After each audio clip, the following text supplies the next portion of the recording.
أولى إعدادي، السلام عليكم، ازيكم؟ يا رب تكونوا بصحة وسعادة يا رب. خلينا نبدأ بسم الله. النهاردة أنا بحل من كتاب المعاصر يونت 9. خلينا نبدأ بسم الله. أول حاجة بيقول لي we space visit Sinai. I've decided. أنا قررت ده. طيب بص يا سيدي الفاضل، مادام قرار لشيء يبقى لازم تختار كلمة going to. ليه going to يا مستر؟ لأنه قرر على فعل شيء. طيب الإجابة هنا تبقى إيه يا مستر؟ ويجو تو غلط طبعا، يعني جو تو على فكرة ده جرامر صح، بس هنا بيقول لي decided، فالإجابة هتبقى are going to. ساعات بيضحك عليك، خلي بالك، يقول لك يلا اللي عندك going to أهي، بس هنا غلط. عارف ليه غلط؟ لأن مفيش هنا قبلها بي. بي ده اللي هو إيه؟ اللي هو am أو is أو are، فركز في الجزئيات دي. خلاص كده حبيب قلبي، يلا ادخل على اللي بعديها. بسم الله الرحمن الرحيم. ثواني اهي كده واضحة لحضراتكم اهي. يلا بسم الله. tomorrow غدا we're space to try windsurfing in the morning. في الصباح هنعمل windsurfing. windsurfing ده اللي هو التزحلق على اللهم صل على الرسول صلى الله عليه وسلم، عامل زي لوح خشبي كده بيبقوا واقفين عليه في البحر ويقعدوا يتزحلقوا. خلاص كده. طيب عن طريق الرياح طبعا لان دي wind. طيب وير ايه يا مستر؟ الاجابه تبقى وير جوز. الاجابه غلط طبعا. اصلا ار دي بعديها لازم تحط اي ان جي، يعني حتى ده الكلام المنطقي، فبالتالي دي غلط ودي غلط. يبقى الاجابه جوينج تو. يبقى وير جوينج تو تراي، دي اصلا رول والقاعده بتاع جوينج ايه؟ تو. اللي بعديها. طيب ايه اللي بعديها؟ بسم الله. What are you going to wear tomorrow؟ ايه اللي هتلبسه او هترتديه بكره؟ عارف ليه هو استخدم هنا going to؟ طبعا الاجابه ار طبعا عشان دي يو وعندي going to، لان هي بتدل على نيه، خطه لشيء، قرار لشيء، فبالتالي بيستخدم going to. ايه نيتك اللي انت هتلبس بكره؟ مثلا لبس ايه؟ انت خارج بكره مع اصحابك، ايه اللبس اللي هتلبسه؟ رايح المدرسه، ايه اللبس؟ وهكذا. رايح الشغل، ايه اللبس؟ فبالتالي بستخدم جوينج تو. طب ليه جوينج تو يا مستر؟ لان بتتكلم على نيه او قرار او خطه لعمل شيء. طيب is Reem going to eat trekking this afternoon؟ is Reem going to go؟ خلاص كده تمام. is Reem going to go trekking this afternoon؟ خلي بالك go trekking معناها يمشي او يتجول مثلا في الجبال، في صحراء، الحاجات دي كلها. خلاص كده يمشي المسافات طويلة. طيب اللي بعديها بسم الله. who space cook your meal this evening؟ مين اللي هيطبخ الاكل بتاعك؟ السؤال ده حلو في حاجه، عارف ايه هي؟ في كتير من الطلبه من الاخر هي is going to يا will go. في كتير من الطلبه يبقى هنشيل دي ودي يختار will go. طيب ليه will go غلط؟ مع ان هي جرامر اهي. بص will go صح، يعني الفيرب انفينيتيف. هقول لسيادتك ليه. مين اللي هيطبخ الاكل بالليل؟ دي برضو نفس الفكره بتاعت اللي فوق. اكيد بتتكلم على قرار، حد اتخذ قرار في ده، اكيد حد عنده نيه لده. فهمت قصدي انا بتكلم في ايه؟ اكيد في حد عنده ايه تاني. ها طب ده قرار، نيه، ايه تاني يا مستر؟ خطه. انا حاطط في نيتي ان انا اللي هطبخ النهارده، يبقى جوينج تو. طبعا ويل جو غلط. ويل جو استخدمها لو قرار سريع، هتاخدوها ويل بالمناسبه برضو يعني. يبقى ويل بستخدمها لو قرار سريع. محدش هيتخذ قرار سريع يقول لي وانا النهارده بالليل بقى هبقى اطبخ، لا اكيد انت في نيتك كده. طيب اللي بعديها is أحمد spend the summer holiday in Alexandria؟ في اسكندرية. يبقى is أحمد إيه يا مستر؟ is أحمد going to. طب ليه going غلط؟ لأن مفيش to. وليه go غلط؟ لأن دي is، فلازم تحط ing. خلاص كده تمام. فالإجابة going to. هل أحمد مخطط إنه يقضي السمر هوليداي أجازة الصيف في اسكندرية؟ طيب اللي بعديها نمبر 7. بسم الله اهي كده واضحة لحضراتكم. There are dark clouds in the sky. It إيه؟ في dark clouds in the sky. It إيه يا مستر؟ It will rain. It rains. It is going to rain. It rained. It won't rain. بص يا سيدي الفاضل، dark clouds معنى ذلك ان هو هنا بيتكلم على ايه؟ بيتكلم على دليل، في دليل قصاده بيحصل دلوقتي. ايه الدليل اللي قصاده؟ ان السماء مغيمة، فايه اللي هيحصل في المستقبل؟ ان هي هتمطر. خلاص كده تمام. دليل يعني ايه؟ يعني evidence. افهم دي. امتى بستخدم going to؟ اما يكون قصادي دليل، في دليل قصادي. ايه الدليل اللي قصادي؟ ان السماء مغيمة. طب ايه اللي هيحصل بقى في المستقبل؟ is going to rain. اللي بعديها number 8 we eat trekking it's our intention يعني نية. intention يعني نية. يبقى we ايه مادام عند حضرتك نية في شيء كنت لسه قايل لك اكيد بستخدم going to. نية او قرار او خطة. نية او قرار او خطة. اللي بعديها بسم الله سما take the train to أسوان next week الاسبوع اللي جاي. she made her decision وهي خدت قرار في ده. decision يعني ايه قرار. نفس اللعبة ونفس الفكرة بستخدم going to مادام عندي قرار وعندي نية وعندي خطة او دليل وده اوبشن زيادة خدناه برضه هو احنا بنحل. اللي بعديها حبايب قلبي I space not going to try rock climbing. انا بصراحة مش ناوي اتسلق وما عنديش خطة او نية لحاجة زي كده. ليه؟ لان ده very dangerous دي خطر جدا فاكيد هقول am عشان عندي I. اكيد هقول am عشان عندي ايه I. طيب اللي بعديها بسم الله هقوم قايل لسيادتك هنا he is going to sleep. ليه يا مستر going to sleep in a tent؟ لأن بعد to الفيرب لازم يجي infinitive. بعد to الفيرب لازم يجي ايه؟ infinitive. اللي بعديها what are you go to do next Saturday؟ ايه اللي انت هتعمله next Saturday؟ فالإجابة تبقى going. الإجابة تبقى ايه؟ going. we're going to try windsurfing yesterday يعني امبارح. يبقى we're going to try windsurfing امتى؟ خليك ذكي دي تمشي حاجتين يعني امبارح تمشي سواء النهارده today او تمشي tomorrow.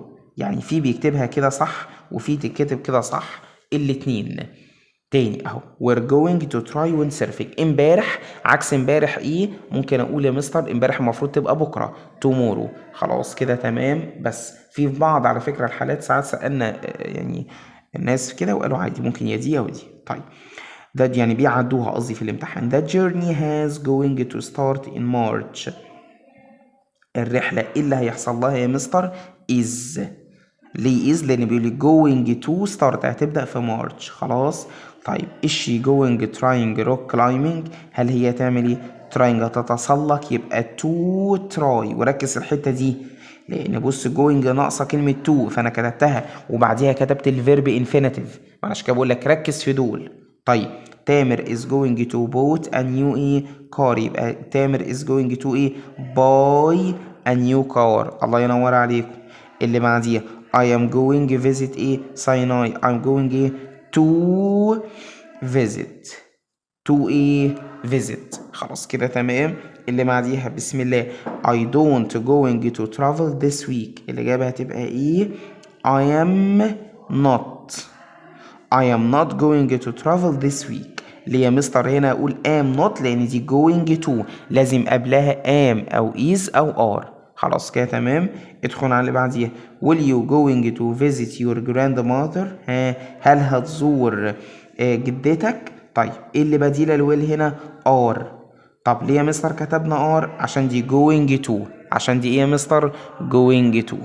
اخر جزئية I going to paint my room tomorrow. I have decided that ده انا قررت ده. شكرا. قرار لازم استخدم معاه going to فهم قايل ايه I am going. اوعى تكتب to لان to مكتوبة. فهمت كده قصدي انا بتكلم في ايه؟ يلا ندخل على بعديها بسم الله. مكملين ان شاء الله يا شباب البارت التاني الجزء التاني من الجرامر في اليونت 9. هو بيتكلم على حاجه اسمها reflexive pronouns. ايه هي الريفلكسيف بروناونز دي؟ الضمائر المنعكسه.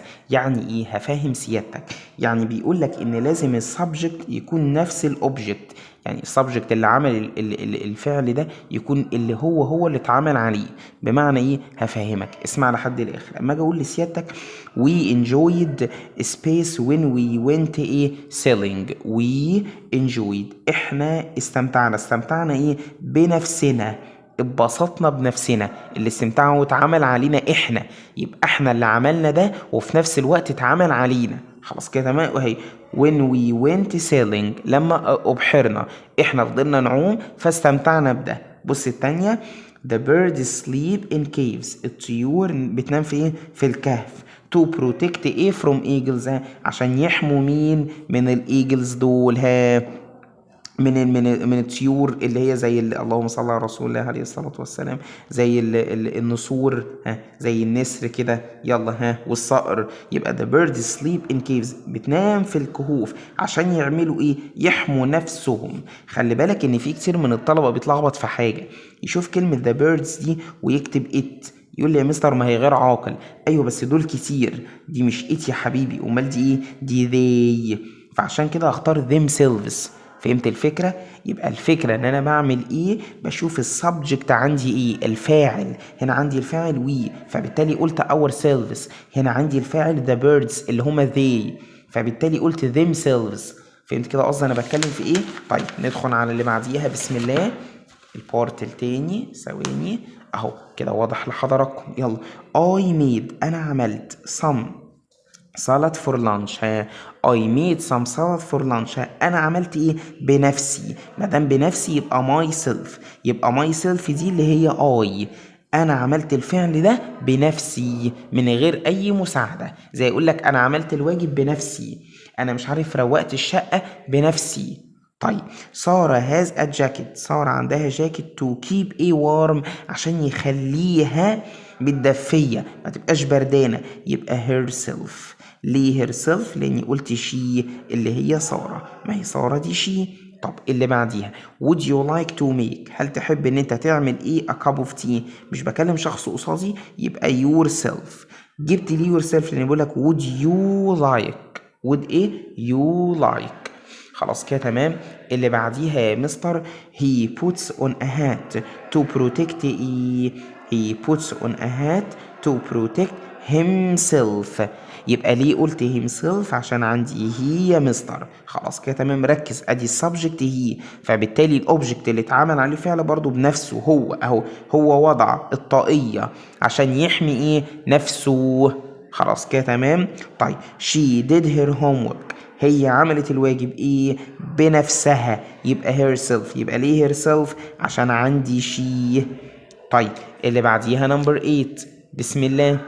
you both can see in a mirror، في المراية. you both can see ايه؟ you both can see yourselves. خلاص كده تمام.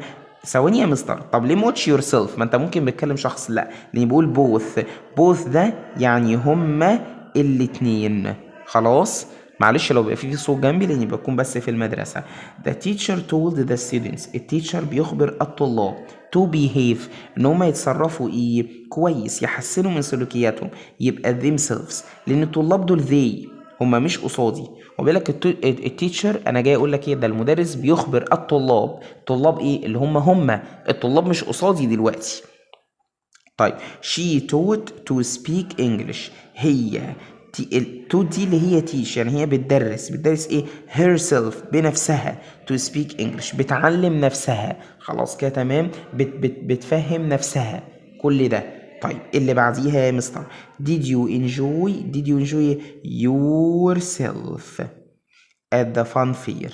fun fair يعني ملاهي عندكم في اول يونت اللي هو يونت 7.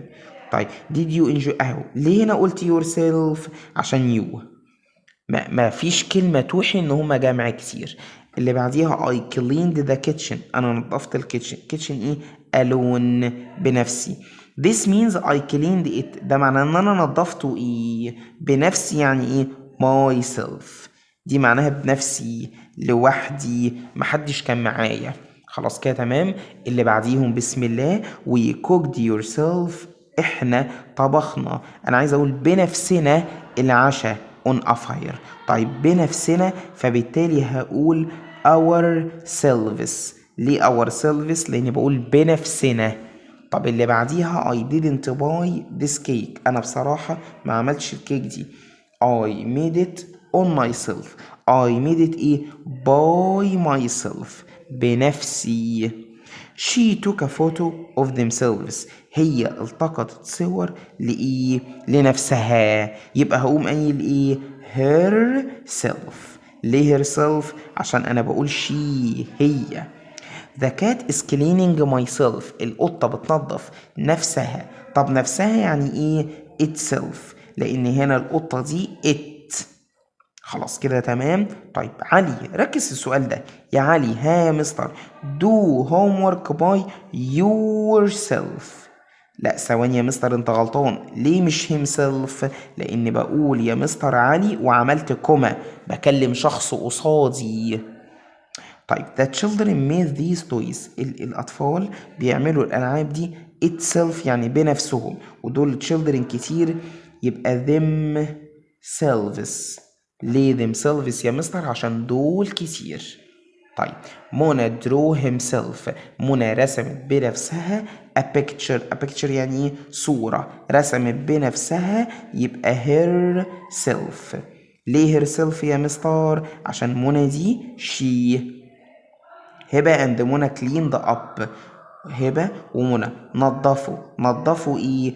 by themselves بنفسهم. by معناها بواسطة، عن طريق. طيب I bought انا اشتريت بنفسي a cold drink مية ساعة. اكيد مش هقول themselves بنفسهم لان هنا مفيش they، دي I، فبالتالي الاجابة هتبقى myself. خلاص كده تمام. كده الحمد لله رب العالمين حليت مع حضرتك جرامر يونت 9. استنوني ان شاء الله باذن الرحمن بكره في الفوكابلري في الكلمات باذن الله. سلام عليكم.